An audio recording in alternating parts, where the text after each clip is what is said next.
Muchas gracias. Muchas gracias a Víctor por esta presentación un tanto excesiva. Gracias también a los organizadores de este congreso, al padre Eloy, que lo coordina, por la invitación a compartir con ustedes este momento de reflexión. Y quisiera también que fuera un momento de soñar. No se vayan a dormir, ¿eh? No se trata de ese tipo de sueño. Bueno, que también es bueno, ¿verdad? También es sano. De soñar a partir de la reflexión que hemos hecho de la realidad de la ciudad y a partir del ideal de parroquia, de iglesia en salida al que estamos llamados para responder a este desafío tan grande de la cultura urbana, pues que nos permitamos soñar cómo Dios quiere nuestras parroquias, cómo Dios quiere nuestra iglesia. Y en ese ejercicio de sueño, en ese ejercicio de soñar, recordando que Dios a través de los sueños siempre ha conducido, ¿verdad?, los momentos más importantes de la historia de la salvación, podamos ser fieles a Dios y fieles a la historia. Con esto, bueno, primero quisiera, no sé si ya esté la segunda filmina, ¿de qué trataríamos en este momento? Les presento el esquema general. Había pensado en dedicar algunos momentos a los criterios de acción, solamente una referencia rápida. Un segundo momento de reflexión partiendo precisamente de la pregunta, ¿cómo podemos renovar? ¿Con qué criterios podemos renovar nuestras parroquias urbanas? Porque al deseo de renovar puede ser también la tentación de quitar. Por ahí, en algún país, quitaron el seguro popular y dejaron el INSABI y a los enfermos le dejaron sin doctor y sin medicina. Entonces, no por querer quitar una cosa o renovar una cosa, vayamos a destruir lo poco que tenemos. Por eso necesitamos criterios. ¿Cuáles son los criterios para renovar, para no quitar lo esencial de la parroquia, pero sí para quitar todo aquello que debemos de quitar y revestir a la parroquia con precisamente las respuestas necesarias para la cultura urbana, para el momento histórico que estamos viviendo? Por eso decía, la fidelidad a Dios y la fidelidad también a la historia, la fidelidad a la cultura urbana, a la que estamos llamados a vivir y evangelizar. ¿Cuáles serían esos elementos indispensables? Es decir, ¿cuáles serían como el mínimo, vamos a llamarle así, el mínimo eclesiológico para poder pensar en una renovación parroquial? Primero, que se trata de una asamblea local. Segundo, que es una asamblea, que es una comunidad, que es convocada por Dios, que forma discípulos misioneros. La tarea fundamental de la iglesia, y en este caso de la parroquia, es precisamente la formación del discipulado misionero. También, ¿qué no debe faltar? La Eucaristía. Una comunidad cristiana que no tiene Eucaristía, pues no es una comunidad cristiana. También tiene que ser una comunidad misionera, una comunidad en salida, anunciar la alegría del evangelio en las realidades que le toca vivir. Y la misericordia, la caridad, la samaritaneidad como fuerza cohesiva. Ayer decía el padre Palafox, ¿verdad?, que precisamente la piedra de toque de credibilidad en el momento presente de la iglesia es la caridad. Sin caridad, por muchos discursos que hagamos, muy bonitos, por mucha profundización de la palabra de Dios, e incluso por celebraciones con el Arche Lebrandi que se menciona, pero sin caridad, todo queda en nada. Como dice San Pablo, ¿verdad?, la caridad para nosotros lo es todo. Y en un tercer momento, presentar algunas estrategias, precisamente lo que viene en el objetivo de este congreso. ¿Cómo podemos hacer que nuestra iglesia, precisamente de nuestra iglesia parroquial, iba a decir nuestra iglesia de Guadalajara, perdone, nuestra iglesia, nuestras iglesias, nuestras parroquias se renueven precisamente con qué criterios, qué es lo que no puede faltar nunca, además de estos elementos esenciales? Yo creo que en el momento presente, es decir, para responder a hoy, a la cultura urbana, se necesita lo que el Papa ha repetido profundamente, estas tres características que surgen de las notas mismas de la iglesia al ser una santa, católica y apostólica, el de la misionalidad, la sinodalidad y la samaritaneidad o la misericordia. Entonces, el esquema general. En la tercera filmina, perdón, les presento, no quisiera entretenerme mucho en eso porque creo que además pues estoy hablando con especialistas en planeación pastoral y sería muy redundante, ¿verdad?, hablar a quien ya sabe. Bueno, De hecho, pues ya lo saben casi todo, nomás vengo, como quien dice, a recordarles. Pero en cuestión de definir qué es un criterio de pastoral, pues nos referimos precisamente al hablar de criterio de acción pastoral, a metodología de planeación pastoral,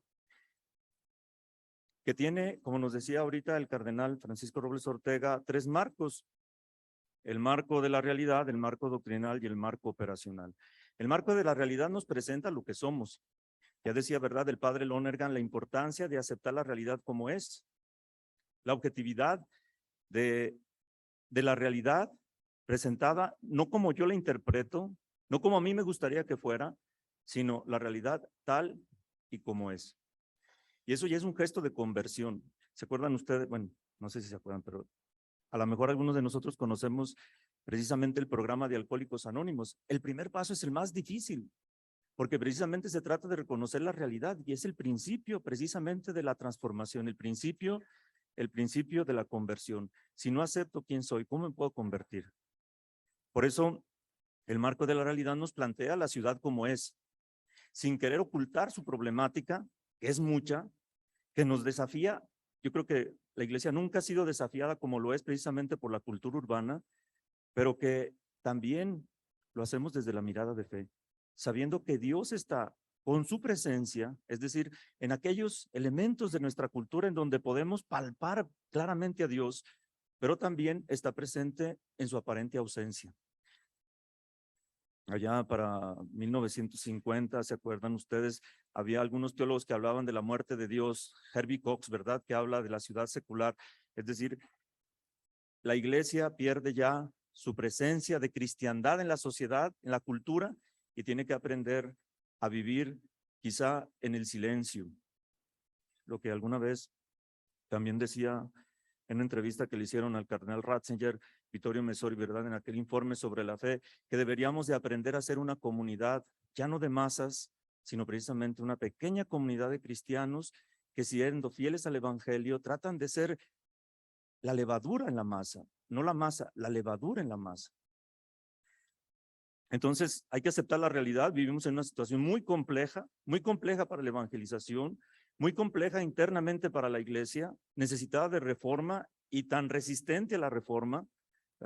Se ha venido hablando de la reforma desde el Concilio Vaticano II y todavía ni siquiera se logra.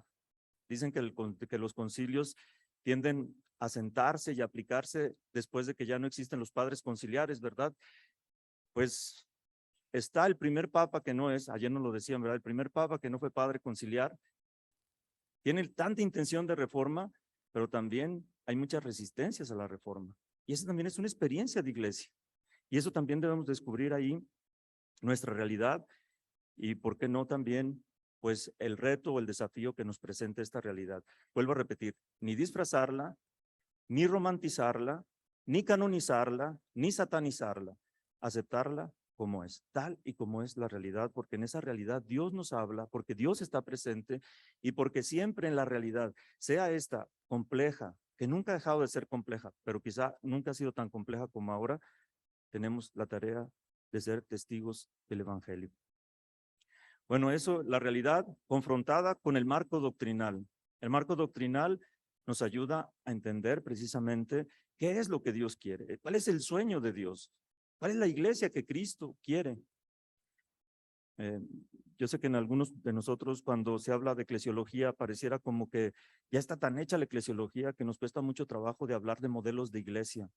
Y a veces decimos, no, la iglesia como sociedad perfecta tiene que tener estas características, pero en realidad la iglesia de hoy, la experiencia de iglesia que tenemos hoy, es la iglesia que Cristo quiere, es la iglesia que responde precisamente al deseo de Jesús, al sueño de Jesús. Por eso les decía al principio, permitámonos un ejercicio de soñar.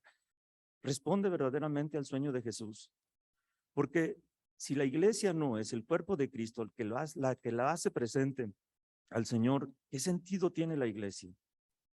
Si no es el cuerpo de Cristo, ¿qué sentido tiene la iglesia en el momento presente? Perdería precisamente su significatividad y también perdería su identidad, porque la iglesia, como decía el Papa Pablo VI en el Evangelii Nuntiandi, está para evangelizar, y evangelizar no es sino hacer presente a Cristo en el aquí y en el ahora.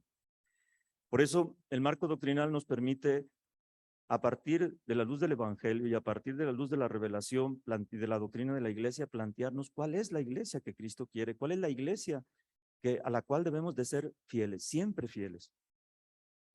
Y confrontado tanto el marco de la realidad con el marco doctrinal, con el discernimiento, porque acuérdense que a veces cuando queremos ser muy buenos podemos caer en el pelagianismo y podemos caer en la tentación de hacer una iglesia a nuestra medida, una iglesia a nuestra conveniencia, una iglesia no de Cristo, sino la del párroco, la de la idea del párroco que tiene de iglesia. O ideologizamos, que tanto hay ideología de izquierda como de derecha y queremos ser la iglesia del yunque como la iglesia revolucionaria. No, ¿cuál es la iglesia que Cristo quiere para responder precisamente al momento presente? Y se hace el diagnóstico pastoral, que es el fruto precisamente del discernimiento entre el marco de la realidad y el marco doctrinal. Y también sin perder de vista el carácter procesual, ¿verdad?, del asumir la vivencia del evangelio. No se puede llegar, ¿verdad?, a la vivencia del evangelio, que es una utopía en el buen sentido de la palabra, ¿verdad?, como el lugar siempre deseado, no se puede llegar de golpe y porrazo. Necesitamos aprender a caminar de forma gradual, procesual, de tal manera que qué es lo que Dios nos pide y qué es lo que podemos dar en este momento. No estamos llamados a vivir, quizá, y no sé si algún momento de la historia se pudo lograr, la iglesia ideal de los Hechos de los Apóstoles. Es el ideal de iglesia. Pero nosotros en este momento, ¿qué paso podemos dar para vivir precisamente la fidelidad de ese ideal de iglesia, ese sueño de Jesús, respondiendo a la realidad y haciendo que la realidad también se vaya transformando con esos criterios del evangelio? Y precisamente del discernimiento vienen los criterios. Previo, el objetivo general que presenta la utopía. Nosotros en Guadalajara hemos reflexionado mucho que el objetivo general de nuestra diócesis, que contiene 3 partes, 2 son fundamentales. El primero es el qué queremos lograr. Y ese que queremos lograr precisamente es la utopía del evangelio, es la utopía del reino. Eso queremos.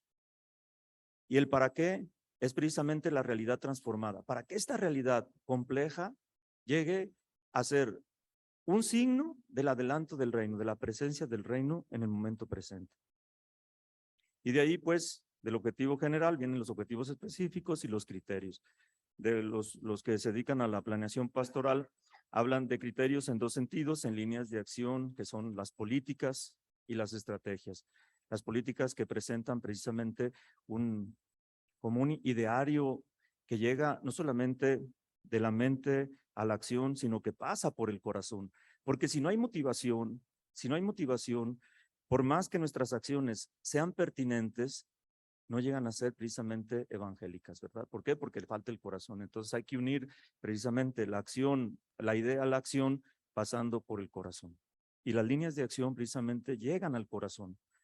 Y es de alguna manera lo que, pues que la esencia, ¿verdad? Lo que no podemos nosotros de alguna manera como línea cambiar y debe estar siempre presente para poder hablar precisamente de que se trata de algo que toca el corazón y que parte de la doctrina. Y las estrategias, el cómo. ¿Cómo vamos a hacer que esto que llega al corazón se convierta ya en acción? Bueno, teniendo esto como punto de un poquito de aclaración en cuanto a qué entendemos por criterios, pues vamos entrando en tema. Me voy a permitir leer y en algunas ocasiones pues también hacer algún comentario. Dice el Papa Francisco, afirma que la parroquia no es una estructura caduca. Al contrario, gracias a la plasticidad de esta instancia eclesial, tiene una gran capacidad de renovarse y adaptarse a las nuevas realidades en cuanto que es la iglesia entre las casas, como afirmaba el Papa Juan Pablo II. La parroquia es la iglesia en proximidad, como buena samaritana que se hace compañera de camino y es capaz de curar con el vino del consuelo y el aceite de la esperanza a quienes se encuentran como heridos en el camino de la vida. La parroquia como iglesia en proximidad viene indicada en la misma etimología de la palabra. Ayer ya la mencionaba el padre Palafox, del verbo griego paroikeo, que se traduce como habitar cerca de, vivir entre, ser vecino, y el sustantivo paroikia, que significa vecindad, residencia, la residencia de un extranjero en una comunidad que lo acoge. De hecho, la Septuaginta utilizó este verbo precisamente para referirse a la localidad de Abraham como peregrino cuando estaba en un lugar, precisamente para ubicarlo en algún lugar como peregrino. Aproximadamente en el año 150, a las pequeñas comunidades, especialmente a las que estaban en las zonas rurales y a las cuales no podía asistir el obispo, se les comenzó a llamar parroquia. Y en la paz constantiniana se utiliza exclusivamente para designar la más pequeña comunidad de la iglesia presidida por un delegado del obispo. Recordemos que en la primitiva comunidad cristiana, en torno al obispo que celebraba la Eucaristía dominical, estaban los presbíteros como su colegio y también los diáconos como servidores de la comunidad eclesial. La comunidad se reunía en torno al obispo, que es sucesor de los apóstoles, del colegio episcopal, y alrededor del obispo la comunidad cristiana. Como nos podemos imaginar, en el campo, en la ciudad, sobre todo en los pequeños pueblos rurales, pues no había oportunidad de asistir a la Eucaristía dominical. Entonces el obispo comienza a enviar delegados a celebrar la Eucaristía dominical y comienza de alguna manera esta estructura eclesial que se va a llamar parroquia. Siempre en referencia al obispo y siempre en referencia a la comunidad de la cual era enviado el presbítero. En el Concilio de Trento, donde se da la sistematización definitiva de la parroquia hasta el Concilio Vaticano II, los padres conciliares quisieron sustentar la reforma de la Iglesia a partir de tres elementos fundamentales. El primero y el segundo se refieren exclusivamente a la parroquia y el tercero de alguna manera indirecta. La parroquia gira en torno al territorio, la parroquia gira en torno al párroco y la institución del seminario precisamente para formar a los futuros párrocos. Entonces, la reforma consiste en esta cosa. Se identifica entonces la parroquia como punto de referencia el territorio y el párroco. De este modo se tomó la decisión de que cada parroquia tuviera su párroco presbítero, con el deber de residencia y al que se le confiaba la parte de los fieles cristianos que tenían su domicilio en el territorio parroquial. Así, como les decía, el criterio de parroquia era exclusivamente territorial, con sus confines bien definidos. El párroco debía conocer a todos sus parroquianos, catequizarlos, ofrecer los sacramentos, gobernar la porción de la iglesia a la encomendada. También el Concilio de Trento invita a los párrocos a llevar una vida adecuada, ¿verdad? Porque son los maestros de la fe, ya que su interés no sea el beneficio, sino la cura de almas, aunque no quita que el párroco deba de recibir su beneficio. Como dijo un padre cuando fue a celebrar misa, no por el estipendio, pero no sin el estipendio. El Concilio de Trento pues liga estrechamente la figura de la parroquia al del párroco para hacer que la identidad misma de la estructura eclesial gire en torno a quien la dirige y desgraciadamente alejando a los laicos de la corresponsabilidad propia de su participación en razón del bautismo. Este será el tenor de la parroquia más entendida de su carácter jurídico y canónico que teológico.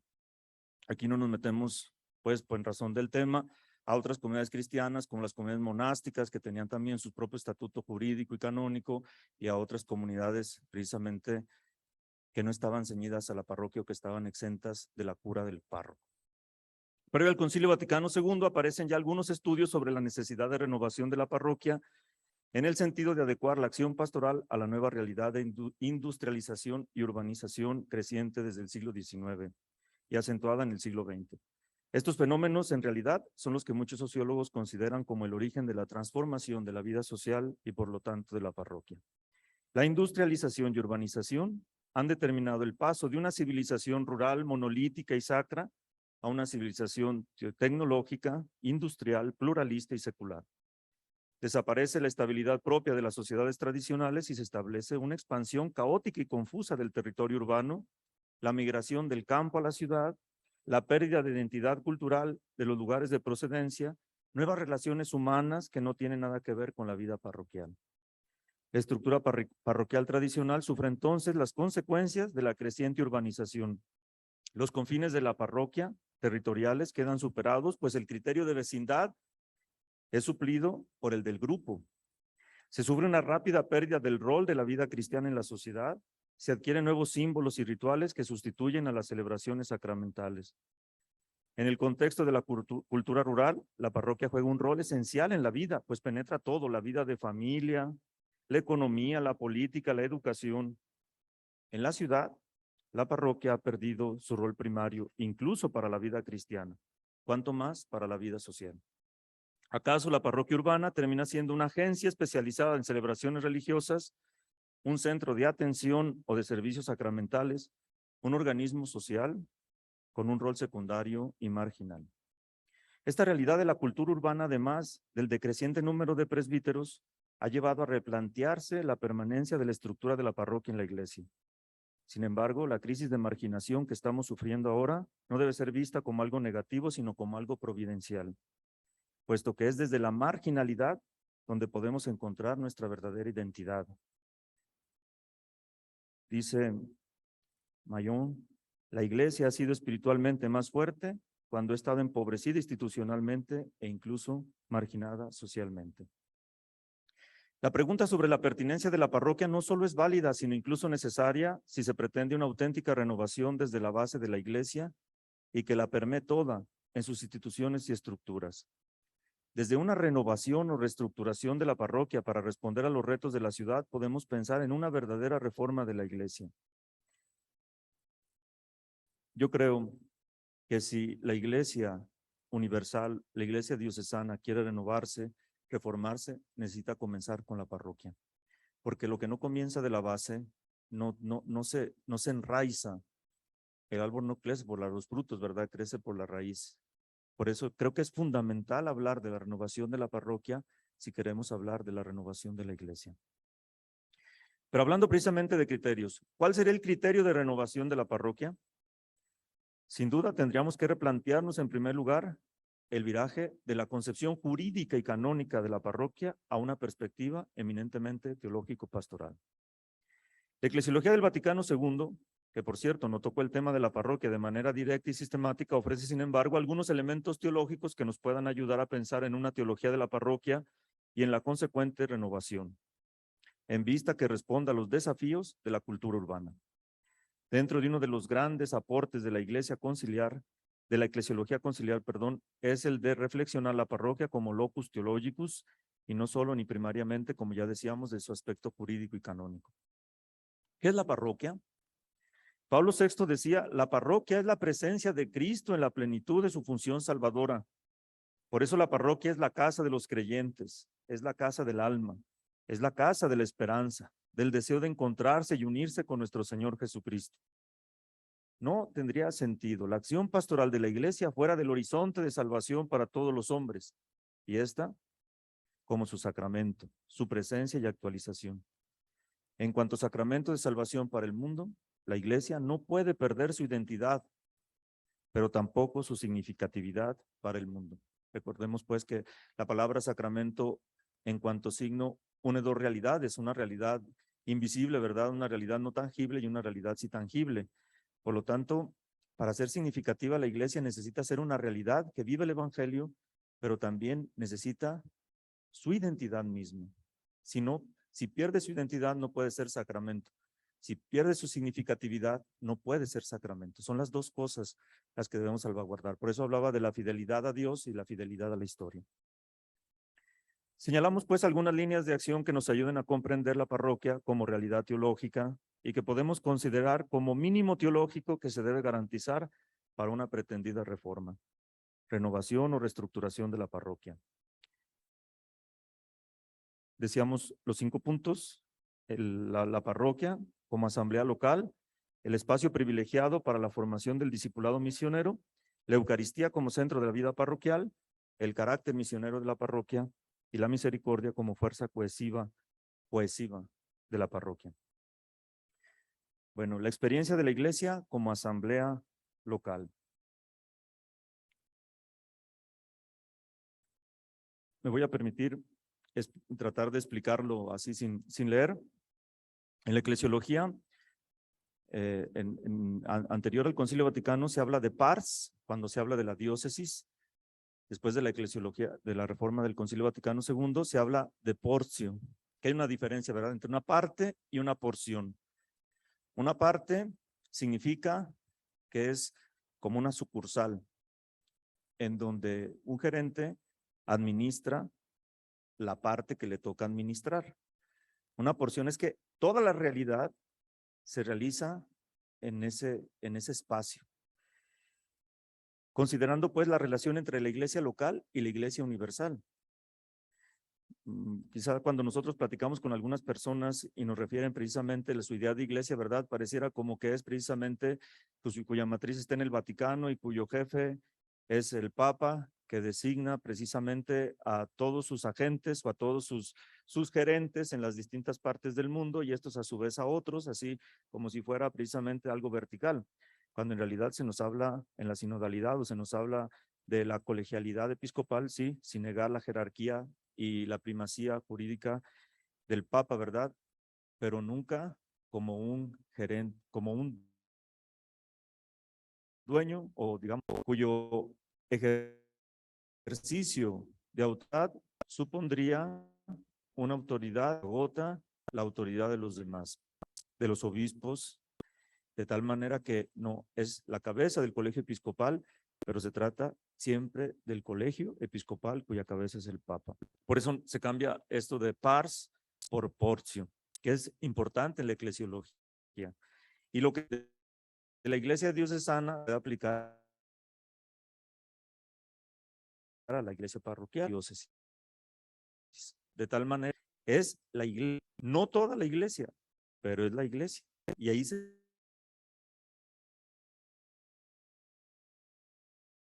realiza la asamblea de los convocados por Dios. Y la razón del origen de la iglesia está precisamente en Dios que nos convoca. No tiene su razón sociológica. Recuerda, nos decía precisamente que el fundamento de la reunión o la convocación estaba precisamente en relógica. Pues yo soy afín.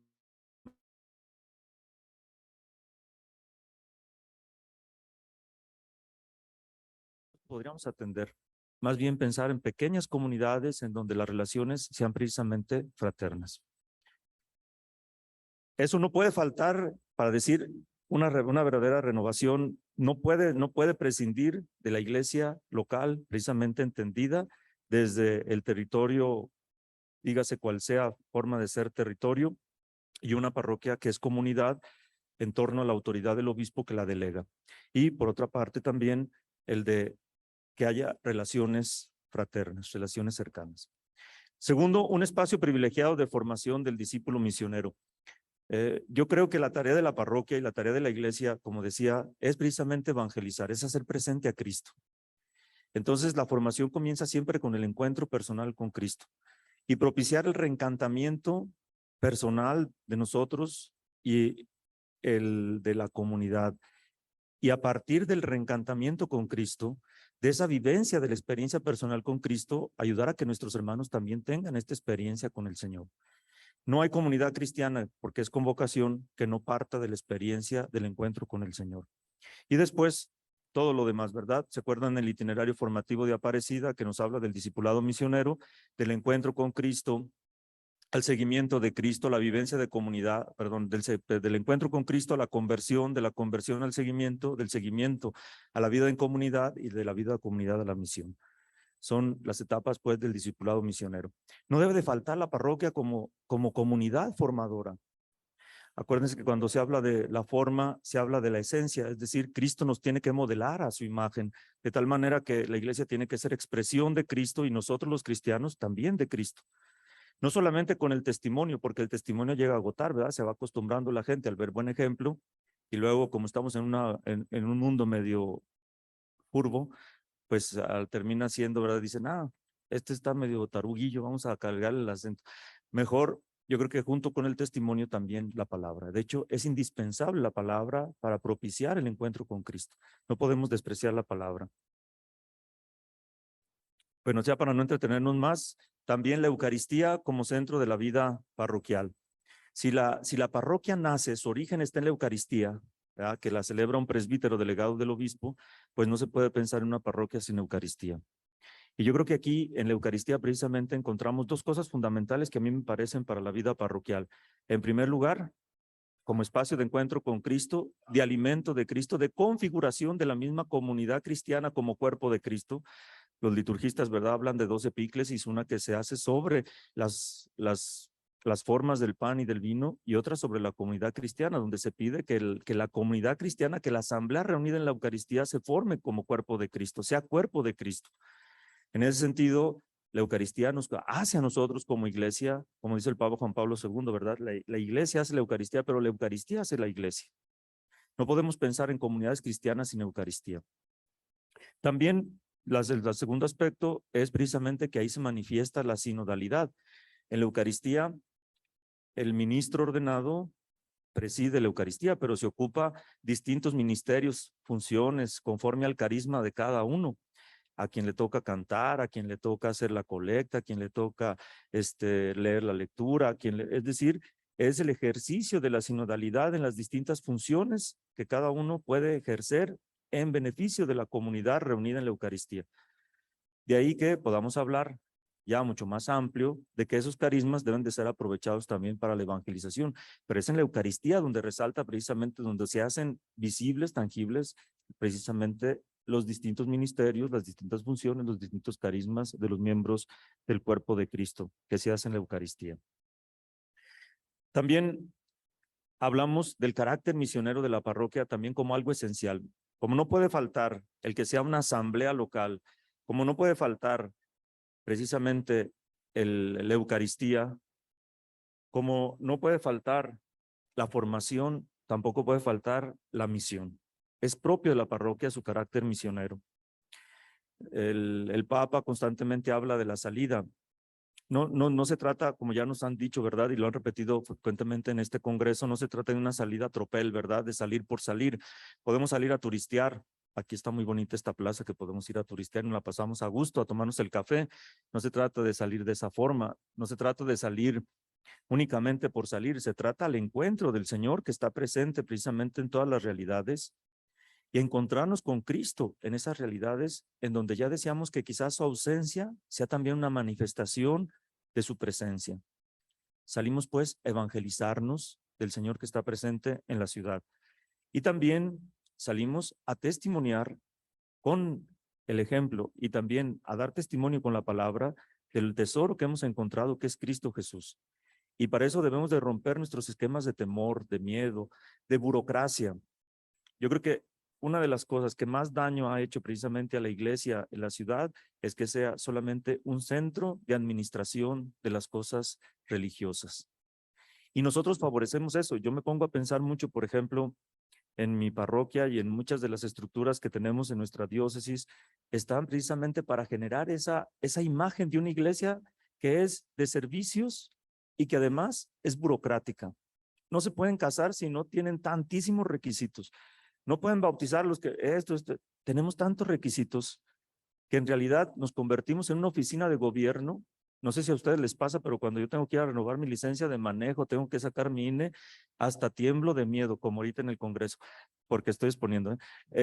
Tiemblo de miedo y digo, lo menos que puede ir a las oficinas de gobierno, lo menos.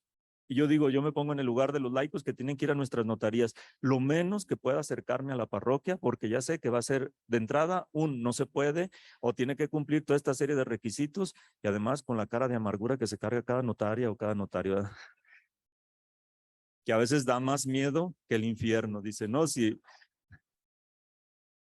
Entonces, mande. Y los horarios también, ¿verdad? Una persona que trabaja, por ejemplo, en nuestra ciudad, yo voy a hablar de Guadalajara, que trabaja en el municipio de Islavacán de los Membrillos, que está a 30 kilómetros de Guadalajara, pero que tiene que ir, duerme ahí, pero tiene que ir a trabajar a Guadalajara, sale a las 4:30 de la mañana y regresa a las 8 de la noche cuando ya está cerrada la notaría y todavía le decimos, no, si no te adecuas a nuestros horarios, pues ni modo, búscale por donde tú quieras. ¿Ya? Y les decimos, ¿por qué se nos está yendo la gente? ¿Ya? ¿Por qué se nos están yendo? Bueno, entonces el carácter misionero de la parroquia debe de caracterizar precisamente esa reforma. Tiene que ser una iglesia misionera, una iglesia en salida. Y la iglesia en salida, vuelvo a repetir, tiene que ser más que una acción, una actitud misionera en el trato con todas las personas, de transmitir la alegría del evangelio, no una iglesia burocrática. De hecho, cómo me gustaría que en alguna vez se acabaran todos los trámites y pudiéramos vivir como la primitiva comunidad cristiana en donde nos teníamos confianza, donde nos conocíamos. donde no haya necesidad de saber si está casado o no casado que por cierto ya ni se casan, yo no sé para qué pedimos tantos trámites. Dice, nos van a meter un gol porque ya no sé si estén casados, pues ya ni se casan, bendito sea Dios los que se casan. Quizá por eso no se casan, por tanto. Sí, les voy a platicar, una vez llegaron allá a la parroquia, unos señores ya mayores, más o menos como de 40 años, el señor y unos 35, la señora. Perdón, jóvenes para nosotros, pero para la edad de reproductiva ya no tanto. Yo me refería a eso. Fueron a una parroquia y les dijeron, si no hacen su curso de método Billings, no se pueden casar. Y fueron a la parroquia y dice, padre, primero el método Billings nos lo ponen a la hora en que no podemos, trabajamos. Y segundo, lo que queremos ahorita es tener hijos. Queremos echarle ganas para tener hijos, no, sino ¿qué va a pasar con nosotros? ¿Verdad? ¿Qué le vamos a dejar nuestra herencia? Bueno, es que ellos nomás sabían que para no tenerlo. A lo mejor sí les faltaba entonces. No, pero esos salen solos, no se preocupen. Bueno, entonces el carácter misionero, pues, ¿verdad? Que todas nuestras estructuras tengan esta actitud precisamente de salida. Ya hablaremos después de un poquito más de la misión cuando hablemos de ello. Y también, como último punto de la identidad de la iglesia, es precisamente la misericordia, la samaritanidad. Una iglesia que no hace caridad, una iglesia que no vive el evangelio, que es el evangelio de la caridad, que es el evangelio del amor, pues no puede llamarse la iglesia de Cristo. Dice que precisamente que la opción preferencial por los pobres no nace tampoco de un aspecto sociológico, no porque haya pobres vamos a hacer nuestra opción por los pobres. Al ser seguidores de Cristo pobre, que se hizo pobre, que se encarnó en la pobreza, la opción por los pobres no es opcional. Valga la paradoja, no es opcional, es propio de la identidad cristiana la opción por los pobres. Por eso el Papa dice, la opción de la iglesia es por los pobres y por una iglesia pobre. Si no, no es evangélica. Y bueno, pues no se trata aquí de hablar de la doctrina social de la iglesia, sino precisamente del tomar conciencia de que en la misión se realiza precisamente, en la misericordia se realiza precisamente el misterio de la iglesia.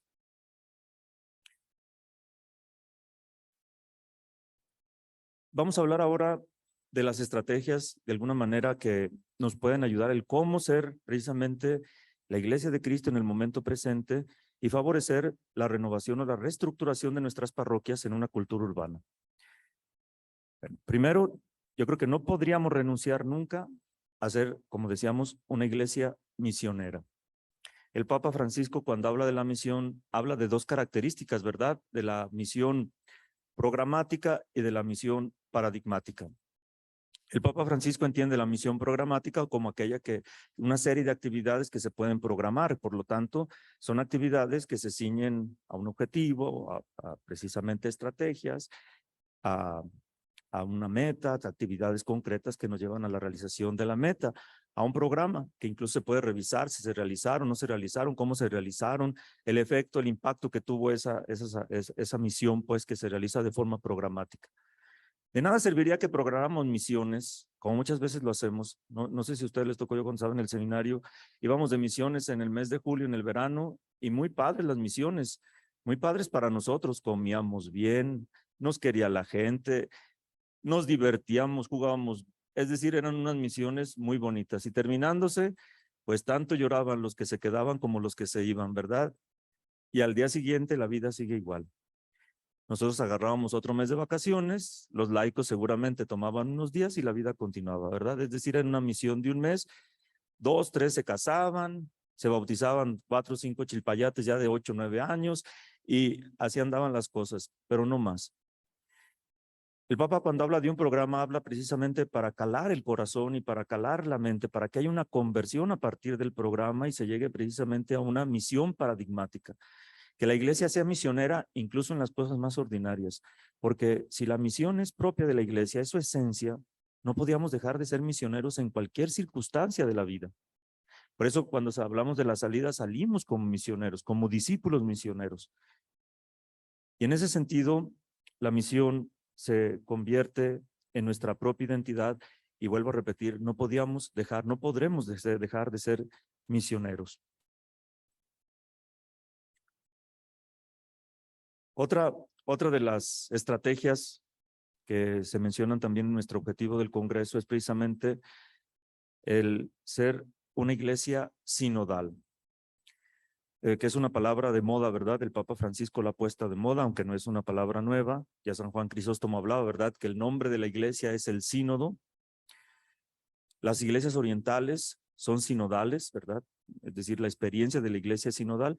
Y a partir del Concilio Vaticano II, en la renovación de la eclesiología, se habla también del sínodo de los obispos como una estructura sinodal, de la creación de las conferencias episcopales, de la creación de los consejos, el consejo de pastoral, el consejo presbiteral, el consejo de economía, el colegio de consultores.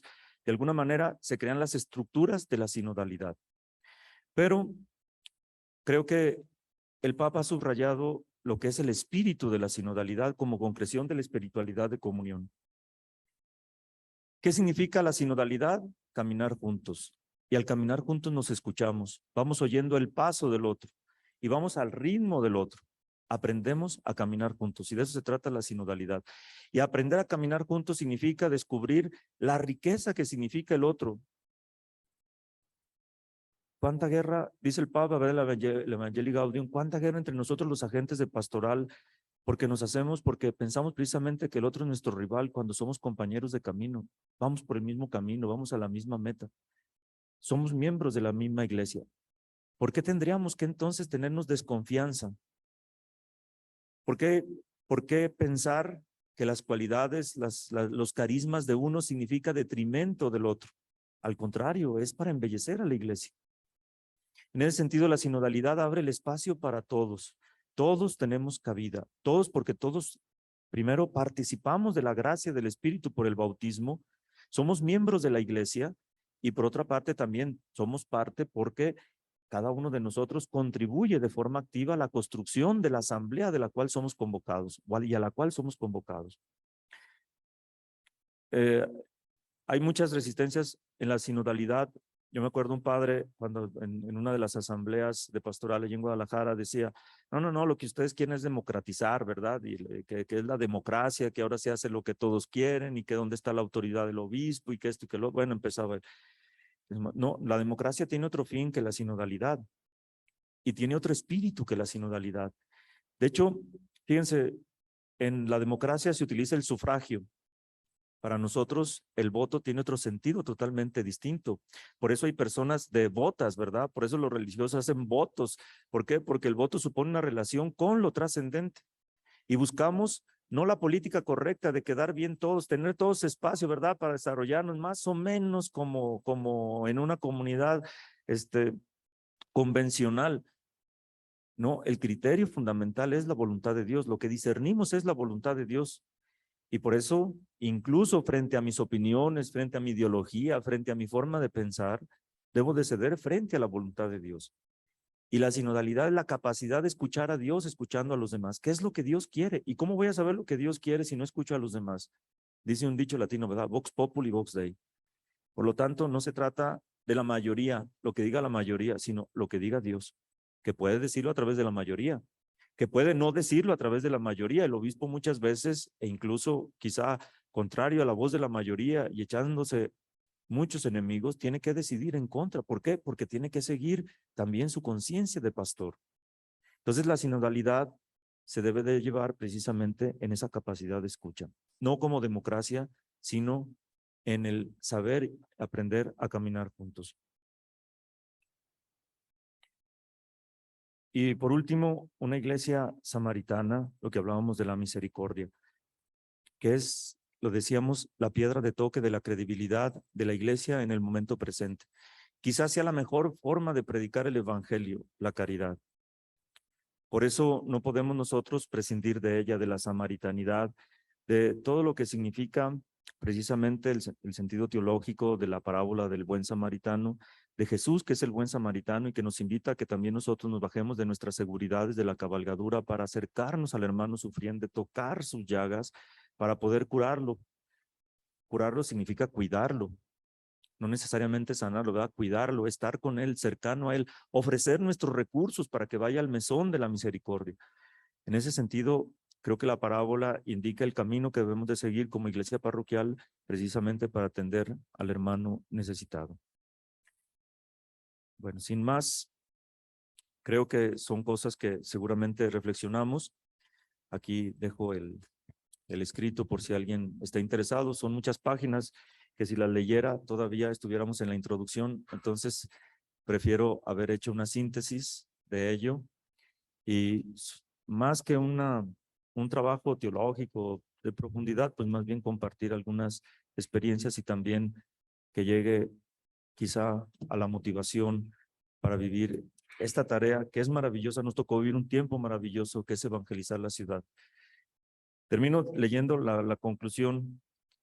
Dice, estamos a punto de regresar a nuestras ciudades, a retornar de nuevo a las actividades habituales, después de haber compartido oración, reflexión, experiencias y sobre todo de haber compartido la fe en el resucitado que habita en la ciudad. Nuestra presencia y es un signo elocuente de la preocupación por evangelizar la ciudad con la alegría del evangelio, de experimentarnos limitados, incluso con miedos justificados frente a los graves desafíos que se nos presentan. Pero aquí estamos, dejándonos seducir por el Señor que nos envía a la ciudad. Quizá como Jonás quisiéramos voltear a otro lado, retornar a lo que sentimos como seguro y condenar la ciudad como espacio de increencia. Pero no podemos porque hemos estado, por la gracia de Dios, 3 días en la ballena de este Congreso Internacional de Pastoral Urbana como signo de conversión.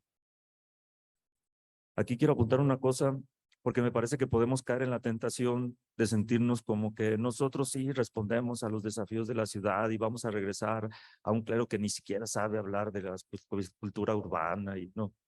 Yo creo que estamos en un ambiente como Jonás en la ballena de conversión personal y conversión pastoral. Yo creo que lo que se ha dicho aquí no es para aplicárselo, ¿verdad?, a nuestros hermanos presbíteros, no es para aplicárselo a nuestro obispo, no es para aplicárselo a los demás, sino para cuestionarnos nosotros. Ayer comentábamos un sacerdote, compañero, amigo y un servidor, decir, nosotros que hemos reflexionado esto y lo otro, a veces nos sale el cura tridentino que llevamos dentro. Ahí nos sale de forma espontánea. Y es que desde nuestra casa nos dijeron que ser sacerdote era un estatus privilegiado. En el seminario nos dijéramos que íbamos a ser otros Cristos y que lo que dijéramos nosotros era el evangelio puro, que no se equivoca, que el Padre, disculpen la expresión, ¿verdad?, me agua bendita, de tal manera que, oye, pues si tú te crees eso, por más que reflexiones, necesitas mucho tiempo para que esa reflexión baje al corazón y vaya transformando actitudes que yo creo que todos tenemos, porque todos tenemos un cura tridentino dentro de nosotros. Pensar en lo contrario, pues sería como el fariseo que delante de Dios dice, gracias Señor, porque no soy como los demás, ¿verdad? Regresemos pues como Jonás a recorrer nuestra ciudad con el sueño de renovar nuestras parroquias sin perder su identidad eclesial fundamental. Vayamos a ser una iglesia misionera, sinodal y samaritana. Una iglesia que saliendo de sí misma está dispuesta a ser compañera de camino, de escuchar y acompañar, de estar presente testimoniando y dando voz a la palabra que se encarna en la ciudad. Quizá muchos desearíamos un recetario para nuestras parroquias y ponerla al día, pero aunque el camino está trazado, cada uno de nosotros, junto a nuestra comunidad, debemos aprender a caminar en medio de tropiezos, pero con la firme convicción de que vamos por buen camino, que es Jesús que nos conduce a la verdad y a la vida. Muchas gracias. Dios les pague.